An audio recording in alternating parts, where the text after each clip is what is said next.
Hello and welcome to tonight's ghostly tale. Tonight's ghostly tale is from South Shields and from the Marsden Grotto.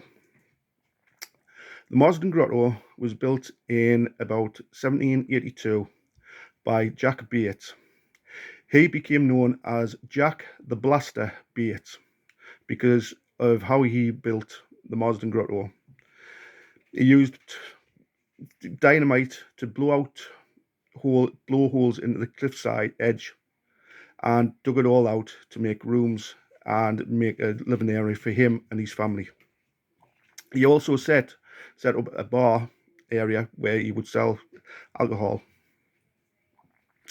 It is said that during the time he was down there, he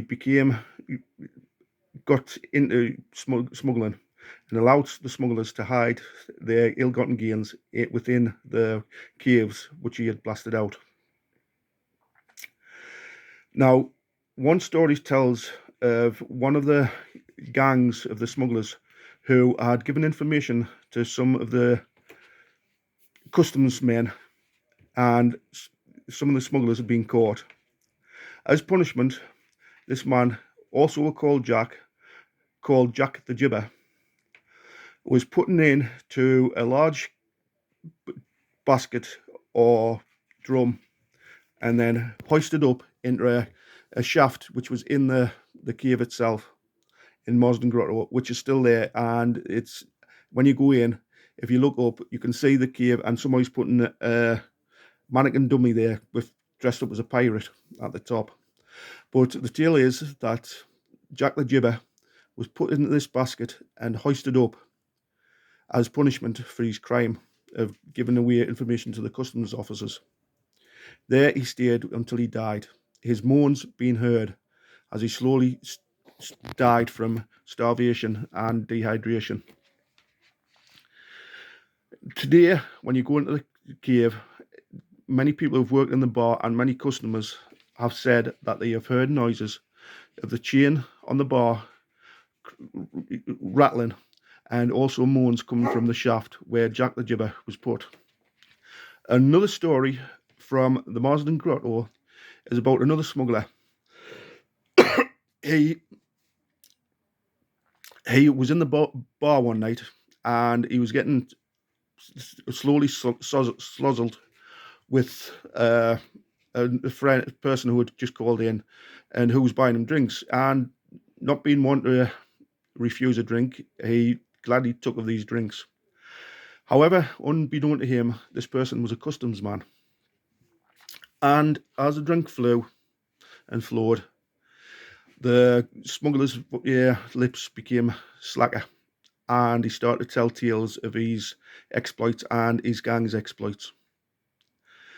Too late, he realised that he was not talking to another smuggler, but a customs man. In haste, he ran out the bar and down along the beach, but the customs man was behind him, pulling his pistol, shot the smuggler in the back.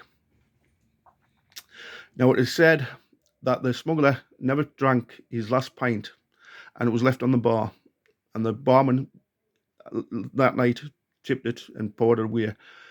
But each night, the barman after that would put near the end of the shift an empty flagon of ale on the bar, and the next morning when he got up, the tankard would be empty.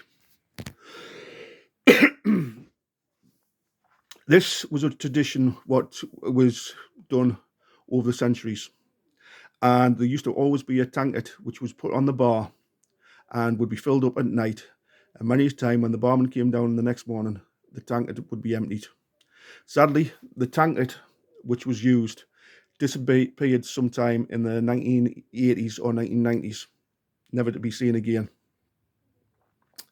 So I hope you enjoyed that, and I hope if you ever go out to South Shields and you pay a visit to the Marsden Grotto, pop in, enjoy the food, enjoy the beer, enjoy the scenery, because it is a nice view, sitting in the cave bar and looking out, and just listen quietly.